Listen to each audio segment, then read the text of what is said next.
ബാംഗ്ലൂരിലേക്ക് ഇവിടെ നിന്ന് ഒരു 140 കിലോമീറ്ററേ ഉള്ളൂ. പെൻകുണ്ട എന്ന് പറയുന്ന പ്രദേശത്താണ് നമ്മളുള്ളത്. ഇവിടെ വന്നപ്പോൾ ഒരു പാർക്ക് കാണാൻ സാധിച്ചു. മനോഹരമായിട്ടുള്ള കലവിരുതിൽ തീർത്തിട്ടുള്ളൊരു പാർക്ക്. ഒരാളിങ്ങനെ കിടക്കുന്നുണ്ട്. അതിനെ പരിപാലിക്കാനായിട്ട് കുറേ ആളുകളും നമുക്ക് ഇവിടെ നിന്ന് ഇങ്ങനെ നോക്കുമ്പോൾ മനസ്സിലാക്കാൻ സാധിക്കുന്നുണ്ട്. ആ കാണുന്ന ഏരിയയിലേക്ക് നോക്കുമ്പോൾ അവിടെ ഇങ്ങനെ ആയിട്ടൊരു ഹോട്ടൽ കാണാൻ സാധിക്കുന്നുണ്ട്. ഈ പാർക്കുമായി ബന്ധപ്പെട്ടൊരു ഹോട്ടലാണ്. റോഡ് സൈഡിൽ ഇതിൻ്റെ ബോർഡ് കാര്യങ്ങളൊക്കെ കാണാൻ സാധിക്കുന്നുണ്ട്. നമ്മൾ കുറച്ച് തണൽ കാര്യങ്ങളൊക്കെ ഈ റോഡിൽ ഇങ്ങനെ കണ്ടപ്പോൾ വന്നപ്പോഴാണ് ഇങ്ങനൊരു പാർക്ക് ഇവിടെ കാണാൻ സാധിച്ചത്. അങ്ങനെ ആ ഒരു കലാരൂപത്തിൻ്റെ അടുത്തേക്ക് ഇങ്ങനെ നോക്കുമ്പോൾ പല ആളുകളും കോണി കാര്യങ്ങളൊക്കെ വെച്ചിട്ടൊക്കെ കയറുന്നതൊക്കെ ആയിട്ടുള്ള രൂപങ്ങളൊക്കെ തന്നെ നമുക്ക് കാണാൻ സാധിക്കുന്നുണ്ട്. നല്ല വൃക്ഷങ്ങളാൽ അലങ്കരിച്ചിട്ടുള്ള ഒരു ഏരിയയാണ് ഈ കാണുന്നത്. പാർക്കിൻ്റെ ഈ ഒരു കവാടത്തിലൂടെ നമുക്ക് ഉള്ളിലേക്ക് കയറാനാകും. 20 രൂപയാണ് ഇവിടേക്ക് കയറാനായിട്ടുള്ള എൻട്രിങ് ഫീ വരുന്നത്. പാർക്കിൻ്റെ മതിലിനോട് ചാരിയിട്ട് ഇങ്ങനത്തെ ഒരു രൂപം കാണാൻ സാധിക്കുന്നുണ്ട്. പിന്നീട് മലമുകളിലേക്കൊക്കെ നോക്കുമ്പോൾ പാർക്കിൻ്റെ ചുറ്റുപോറും മലനിരകളാണ്. മലനിരകളുടെ മേലേക്കൊക്കെ നോക്കുമ്പോൾ കാറ്റാടി യന്ത്രങ്ങളൊക്കെ തന്നെ സ്ഥാപിച്ചതൊക്കെ ആയിട്ട് കാണാൻ സാധിക്കുന്നുണ്ട്. മനോഹരമായിട്ട് ഇങ്ങനെ ഒഴിഞ്ഞിരിക്കാൻ പറ്റിയ ഒരു ഏരിയ ആയിട്ടാണ് എനിക്കിതിനെ കാണാൻ സാധിച്ചത്. വലിയ ക്രഷോ കാര്യങ്ങളോ ഒന്നും തന്നെ കാണാനും ഇല്ല എന്നുള്ളത്. പെൻകുണ്ട എന്ന് പറയുന്ന ഈ ഒരു പ്രദേശത്തെ മക്ബറകൾ ഉള്ളത് കൊണ്ട് തന്നെ ആ ഒരു കാറ്റഗറിയിലാണ് ഇവിടെ അറിയപ്പെടുന്നത്. RTC ബസ് സ്റ്റാൻഡ് കാര്യങ്ങളൊക്കെ തന്നെ ഇവിടെ ഉണ്ട്. ഒരു കോട്ട കാര്യങ്ങളൊക്കെ തന്നെ ഇവിടെ കാണാൻ സാധിക്കുന്നുണ്ട്. അതിൻ്റെ വിവിധ തരം ഭാഗങ്ങളൊക്കെ തന്നെ കാണാൻ സാധിക്കുന്നുണ്ട്. ഒട്ടം നിൽക്കുന്ന പ്രദേശങ്ങളൊക്കെ തന്നെ പല വീടുകളും കാര്യങ്ങളൊക്കെ വന്നതുകൊണ്ട് അവിടെ ഇവിടെ ഉള്ള സ്ഥലങ്ങളിലൊക്കെ തന്നെ മതിലുകളുടെ അവശിഷ്ടങ്ങൾ മാത്രമാണ് നമുക്ക് കാണാൻ സാധിക്കുന്നത്.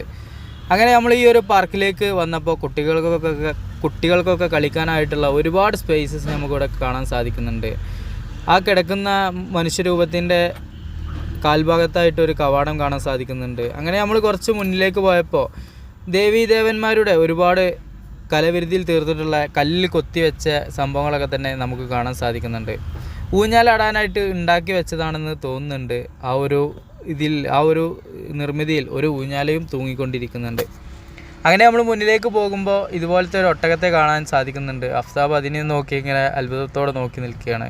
സൗദി അറേബ്യയിൽ കാണുന്ന ഒട്ടകങ്ങൾക്കൊക്കെ തന്നെ വേറെ നിറമാണെന്നും അതിനെ കറക്റ്റായിട്ട് പരിചയിക്കുന്നില്ല എന്നുള്ളതും അവശനായിട്ടുണ്ട് എന്നുള്ളതൊക്കെയാണ് അഫ്താബ് ഇങ്ങനെ അഭിപ്രായപ്പെട്ടത്. അങ്ങനെ മലമുകളിലേക്ക് നോക്കുമ്പോൾ കാറ്റാടി യന്ത്രങ്ങൾ കാണാൻ സാധിക്കുന്നുണ്ട്. വീണ്ടും ഒഴിഞ്ഞു കിടക്കുന്ന ഒരു ഊഞ്ഞാല് കെട്ടിത്തൂക്കാനായിട്ടുള്ള ഒരു സ്പേസസും കൂടി നമുക്ക് കാണാൻ സാധിച്ചു. അങ്ങനെ ആ ഒരു ഏരിയയിലേക്ക് പോയപ്പോൾ പിന്നീട് അങ്ങോട്ട് കാട് മൂടിയ ഒരു ഏരിയ ആയിട്ടാണ് കാണാൻ സാധിച്ചത്. കാരണം ഇവിടെ ക്രൗഡ് കാര്യങ്ങളൊക്കെ കുറവായതുകൊണ്ടായിരിക്കാം പാർക്കിൻ്റെ വലുപ്പത്തിനനുസരിച്ചുള്ള ആളുകൾ ഇവിടെ വരുന്നില്ല എന്നാണ് നമുക്ക് മനസ്സിലാക്കാൻ സാധിച്ചത്. അങ്ങനെ ഈ ഒരു നിർമ്മിതിയുടെ ഒരു എൻട്രൻസ് ഏരിയയുടെ അകത്തേക്ക് ഇങ്ങനെ കയറിയപ്പോൾ ഉള്ളു പൊള്ളയായിട്ടാണ് ഇത് നിർമ്മിച്ചിട്ടുള്ളത്. എത്രത്തോളം കലവിരുതിയിൽ തീർത്തിട്ടുണ്ട് എന്നുള്ളത് മനസ്സിലാക്കണമെങ്കിൽ ഉള്ളിൽ കയറണം എന്നുള്ളതാണ് എനിക്കിങ്ങനെ തോന്നിയത്. ഉള്ളിൽ വെള്ള പെയിൻ്റ് ആയതുകൊണ്ട് തന്നെ പല ആളുകളും പല രീതിയിലുള്ള ചിത്രപ്പണികളൊക്കെ തന്നെ എടുത്തു വെച്ചതൊക്കെ ആയിട്ട് കാണാൻ സാധിക്കുന്നുണ്ട്. ഈ ഒരു നിർമ്മിതിക്ക് വിള്ളലുകളൊക്കെ തന്നെ സംഭവിച്ചിട്ടുണ്ട്. എങ്കിലും സ്ട്രോങ് ആയിരിക്കും എന്നുള്ളൊരു പ്രതീക്ഷ മാത്രമേ നമുക്കുള്ളൂ. കാണുന്നത് ഈ ഒരു നിർമ്മിതിയുടെ കാലിൻ്റെ ഭാഗമാണ്. അവിടെയും ഒരു കവാടം വരുന്നുണ്ട്. അവിടെ നിന്നും വരുന്ന വെളിച്ചമാണ് ഇവിടേക്ക് പ്രകാശം നൽകുന്നത്. മേലെ ഭാഗത്തേക്കൊക്കെ നോക്കിയപ്പോൾ ഇതുപോലെ വിള്ളലുകളൊക്കെ സംഭവിച്ച് പൊട്ടിപ്പൊളിഞ്ഞ പല ഏരിയകളൊക്കെ കാണുന്നുണ്ട്. പല ആളുകളും ഇവിടെ വന്ന് ചിത്രപ്പണികൾ എടുക്കുന്നത് കൊണ്ട് തന്നെ ഇതിങ്ങനെ ഒരു വൃത്തികേടായിട്ടാണ് എനിക്ക് ഫീലിംഗ് ചെയ്തത്.